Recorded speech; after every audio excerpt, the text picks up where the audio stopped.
March 27th, 2026, 01:47 hours, Eastern Black Sea. A Russian intelligence vessel is transmitting on 14 separate frequencies.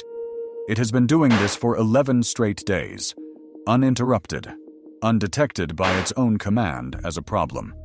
Because to Moscow, this ship isn't a problem. It's an asset, a floating electronic surveillance platform vacuuming every Ukrainian signal that crosses the Black Sea. In 90 minutes, that asset will be burning. I'm your host at Navy Battlefront, where we break down the most critical naval operations shaping global power.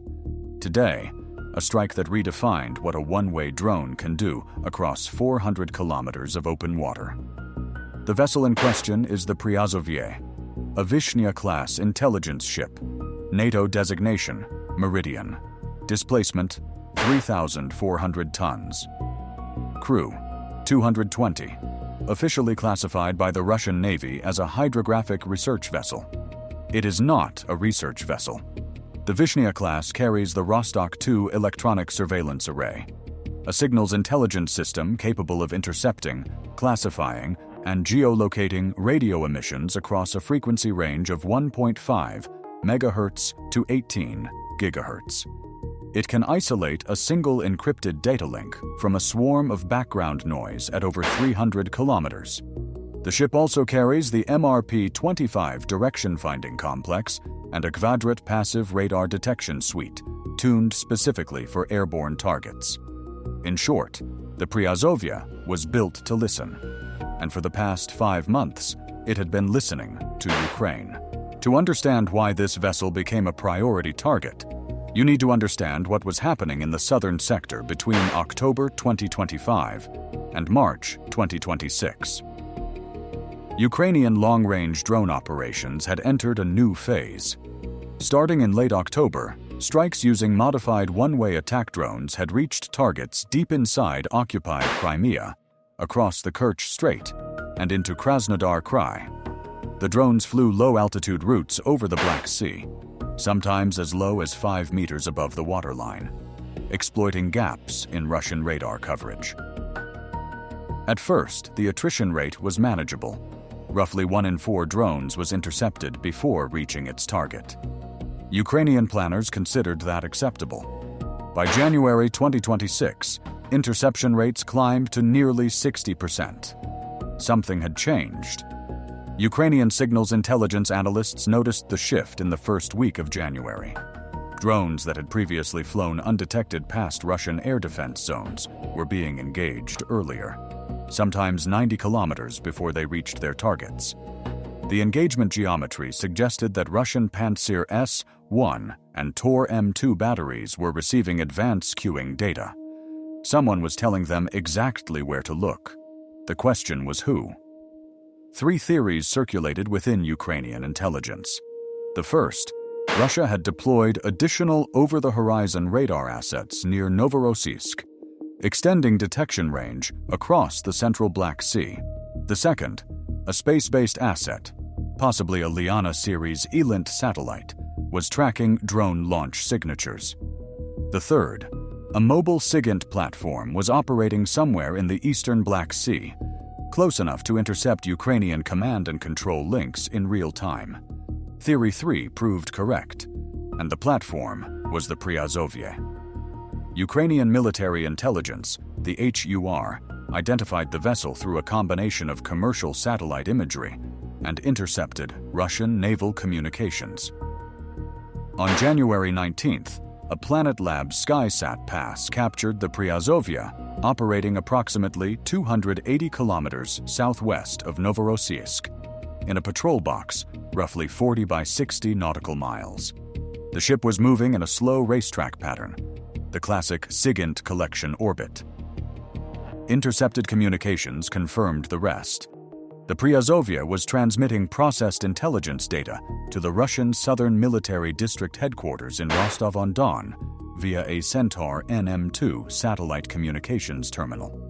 The data included bearing lines to Ukrainian drone control stations, frequency profiles of data links used for mid-course corrections, and, most critically, estimated launch windows based on pattern analysis. The Russians had built a predictive model. The Priazovia was the sensor feeding it. Every time a Ukrainian drone operator activated a command link, the Priazovia's Vostok 2 array captured the emission, bearing, frequency, duration, modulation type. These data points were correlated with previous intercepts and fed into an analytical framework that could estimate launch sites, flight profiles, and probable target sets with increasing accuracy. Ukrainian planners realized the problem was compounding. The longer the Priazovia operated, the more data it collected. The more data it collected, the better the predictive model became. The better the model became, the more drones Russia intercepted. And the more drones Russia intercepted, the more Ukraine's strategic reach contracted. By February 2026, some operations had been cancelled entirely because intelligence assessments indicated that flight routes had been compromised. The Priazovia wasn't just a surveillance ship. It was strangling Ukraine's long-range strike capability. Eliminating it became an operational imperative. The problem was distance. The Priazovia operated between 350 and 420 kilometers from the nearest Ukrainian-controlled coastline. Standard Magura, Bif-5C drones, the platforms that had already destroyed or damaged over a dozen Russian naval vessels, had an effective operational radius of approximately 800 kilometers at cruising speed, but their terminal attack phase required visual or radar guidance in the final kilometers. Against a moving vessel at 400 kilometers in open water, with no supporting ISR assets nearby, the probability of a successful engagement was low. A new approach was needed. According to sources familiar with the program, Ukrainian defense engineers had been working on an extended-range strike variant since late 2025. The concept was straightforward in principle, extraordinarily difficult in execution. Adapt a long-range one-way attack drone, the type normally used against fixed land targets, for maritime strike.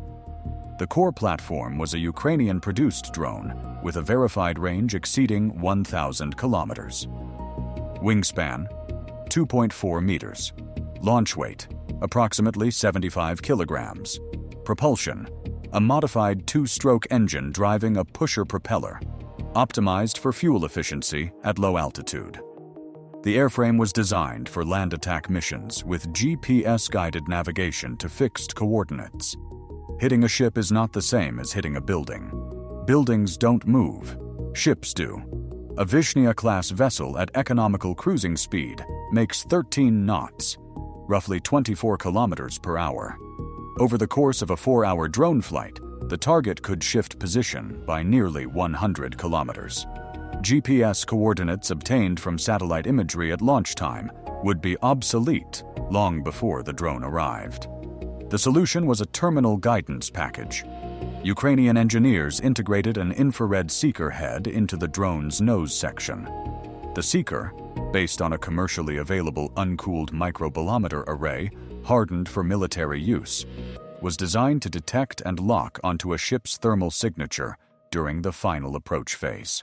Detection range in optimal conditions, approximately 8 to 12 kilometers, depending on the target's heat output and atmospheric conditions. The Priazovia, with its generators running at full capacity to power the Vostok 2 array and associated electronics, had a substantial thermal signature. Exhaust stacks, cooling systems, electrical loads. The ship radiated heat like a beacon against the cold Black Sea surface. Ukrainian analysts estimated the IR seeker would achieve lock at no less than 10 kilometers. The flight plan was designed around 3 imperatives: avoid detection, conserve fuel, and arrive on target during the pre-dawn hours when the ship's crew would be at minimal alert. The route was not a straight line. A direct course from Odesa Oblast to the eastern Black Sea would cross Russian radar coverage zones associated with Crimea-based assets. Instead, the drone would fly southwest initially, toward Romanian airspace, but remaining over international waters, then turn east, flying a long arc across the southern Black Sea before approaching the target area from the south. Total flight distance, approximately 780 kilometers. Estimated flight time, 4 hours and 40 minutes. Altitude, wavetop.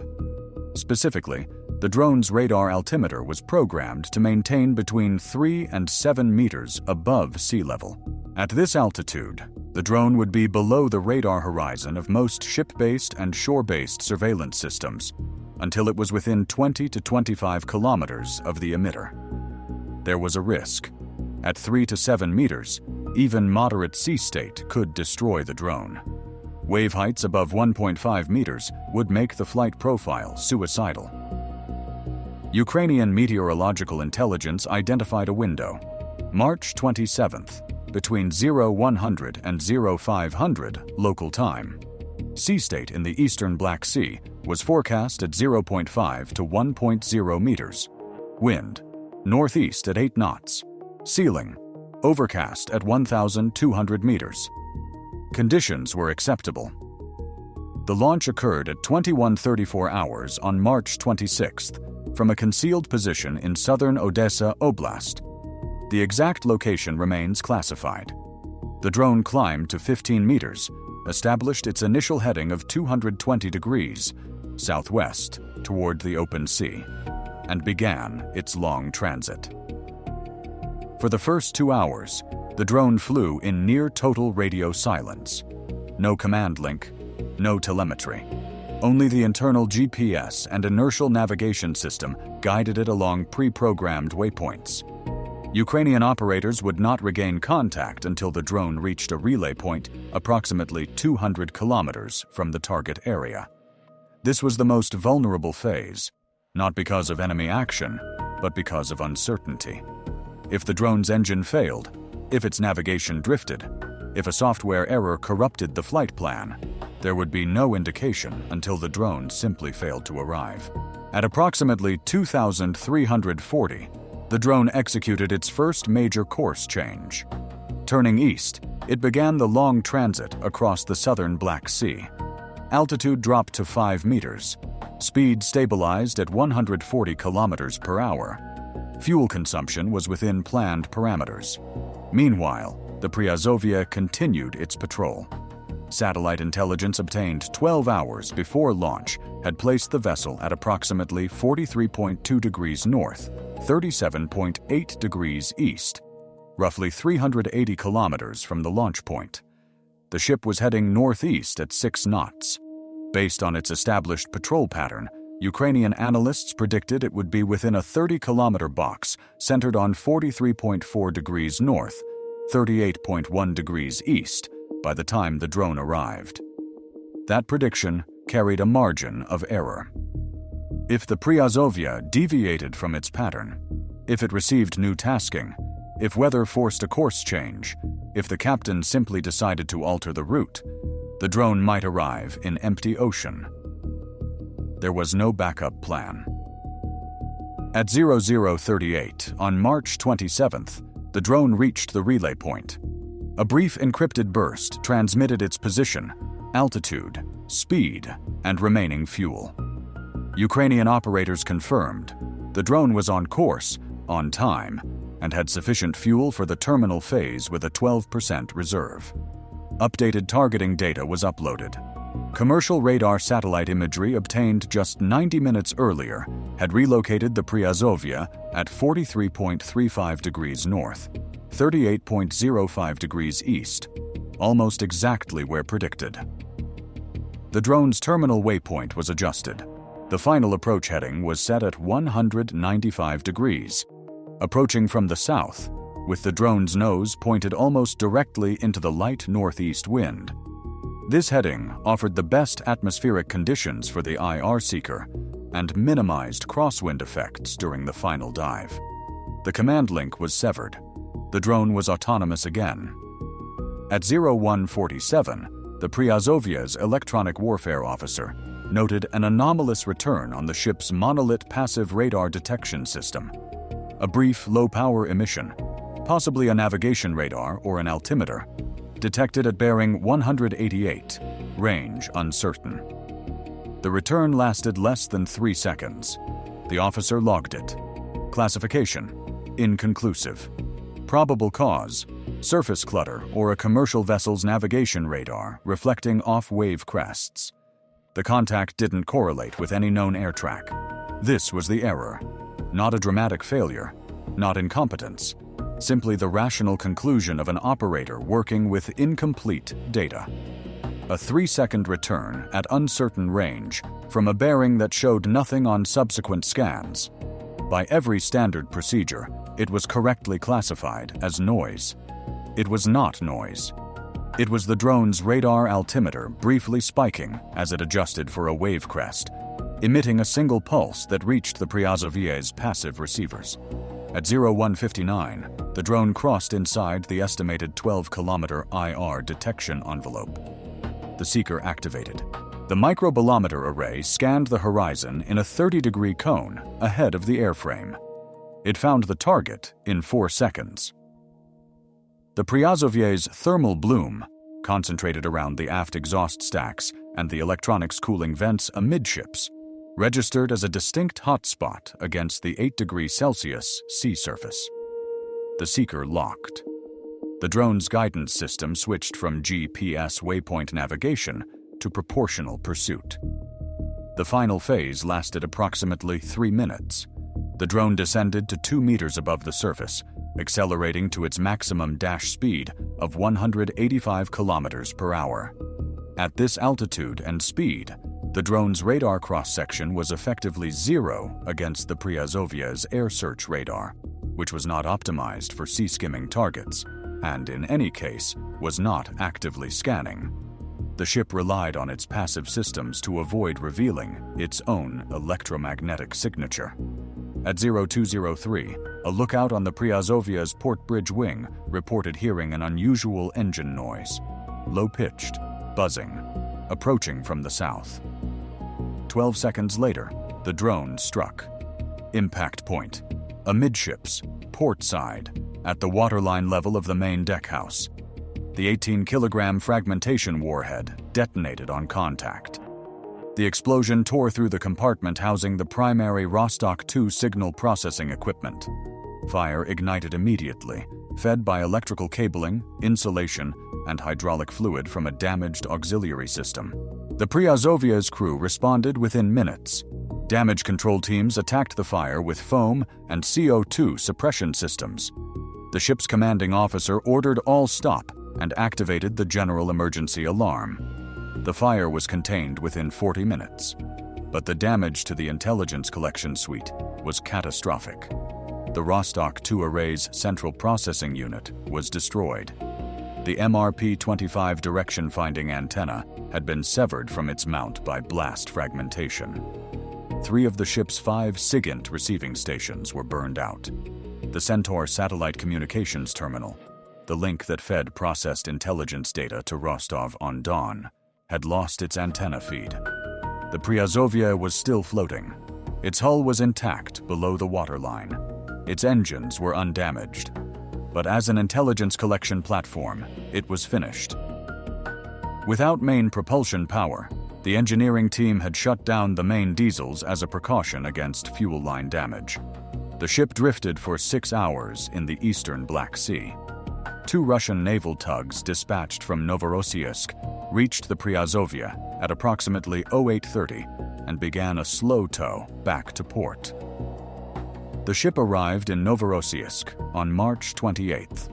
Photographs obtained by Ukrainian intelligence showed significant fire damage to the port-side superstructure. The Vostok 2 array dome was blackened and partially collapsed. Repair estimates, according to Ukrainian assessments, exceeded 8 months, assuming replacement components were available, which Western sanctions made uncertain. The immediate operational impact was measurable. Ukrainian signals intelligence monitored a sharp decline in the quality and timeliness of Russian air defense queuing data in the southern sector. In the 2 weeks following the strike, Ukrainian long-range drone interception rates dropped from the January peak of 60% back to approximately 35%. Operations that had been suspended were resumed. The strike exposed a structural vulnerability in Russia's Black Sea intelligence architecture. The Russian Navy had concentrated critical SIGINT collection capability in a small number of specialized platforms. The Vishnya-class had only 7 ships, and not all were operational. Losing even one created a gap that could not be quickly filled by shore-based systems or satellite assets, which lacked the Priazovya's ability to maintain persistent, close-range surveillance of Ukrainian communications. There were consequences beyond the tactical. Diplomatically, Turkey made no public statement, but privately communicated concerns through channels about the escalation of drone warfare in waters adjacent to the Turkish exclusive economic zone. The drone's flight path, while remaining over international waters, passed within 80 nautical miles of Turkish territorial waters. Ankara wanted assurances. Within the Russian Navy, the strike triggered an urgent reassessment of force protection for intelligence vessels. Prior to March 27th, the Priazovya had operated without dedicated escort. It was considered safe by virtue of distance. 400 kilometers from the Ukrainian coast was believed to be beyond the range of any known Ukrainian maritime strike system. That assumption was now destroyed. Russian Naval Command responded by assigning escort vessels to all intelligence collection ships operating in the Black Sea, a measure that consumed additional fleet resources at a time when the Russian Navy was already overstretched. 2 Boyan M-class corvettes were permanently detached from patrol duties to provide close escort, reducing the number of platforms available for other missions. The technological implications rippled further. The strike demonstrated that a modified one-way attack drone, a weapon costing an estimated $15,000 to $20,000, could neutralize a 3,400-ton intelligence vessel carrying equipment worth hundreds of millions. The cost asymmetry was staggering. European defense ministries took notice. Within weeks of the strike, the Estonian and Finnish navies requested detailed briefings from Ukrainian counterparts on the drone's terminal guidance system. The concept of a low-cost IR-guided maritime strike drone was not new in theory, but Ukraine had proven it operationally at a range that surprised Western analysts. Comment strike if you think this changes Black Sea warfare permanently.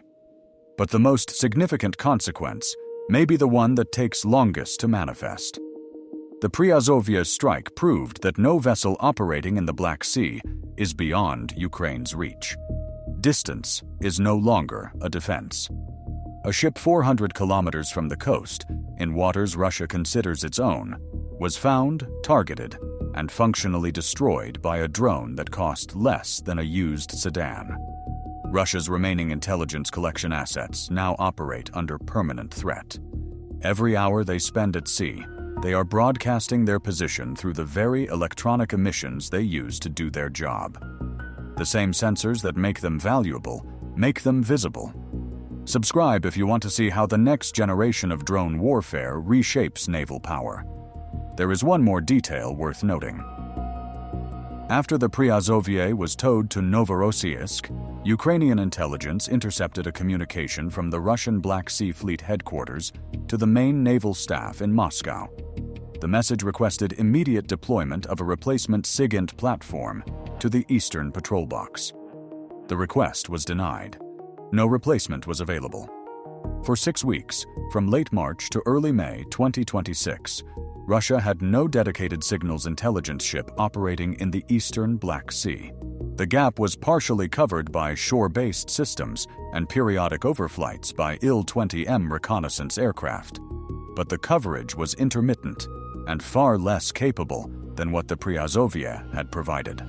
During those 6 weeks, Ukrainian drone operations in the southern sector achieved their highest success rates since the summer of 2025. 1 ship, 1 drone, 400 kilometers of open water, and a surveillance network that took months to build, erased in 12 seconds. The Black Sea is not what it was. Distance no longer protects. Cost no longer deters. And the next vessel operating in those waters, Russian or otherwise, now knows. If you radiate, you can be found. If you can be found, you can be reached. And if you can be reached, a drone that flies 5 meters above the waves might already be on its way. That is the new equation of naval power. And no one has solved it yet.